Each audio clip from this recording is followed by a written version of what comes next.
今天我们来到了洛阳博物馆的珍宝馆，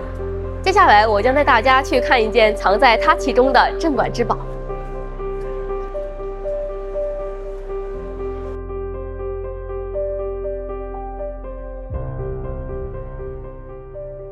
我们眼前的这尊佛面像虽然只有半张脸，但它是洛阳博物馆的镇馆之宝之一。今天我们就来讲讲这半张脸背后的故事。一切都要从一场大火和一座塔说起。北魏时期，佛教盛行，洛阳作为当时的都城，兴建了大量的佛寺，其中永宁寺便是非常宏伟的皇家寺庙。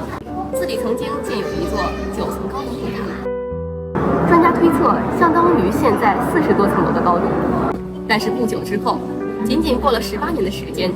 就引来了一个焰火，引发了大火。大火使木塔和木塔中的许多佛像都被烧毁了，曾经非常恢宏的永宁寺变成了一片废墟，渐渐地被人遗忘。直到1979年，考古学家在洛阳龙虎滩村的遗址中发掘出了许多彩色泥绘的塑片，这尊半面佛像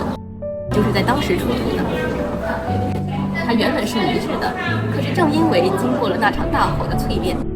如今变成了陶制，才可以更好的保存和传承。它残高约25厘米，专家推测，如果它是完整的面部，至少要在40到50厘米之间。如果佛像是站立的，那么它的全身高度至少应该在3米左右，是当时永宁寺里最宏大的佛像之一。如今，这尊佛面像以它从容、自信、豁达的神情，仿佛在静静地告诉我们，人生无常，世事变迁的故事。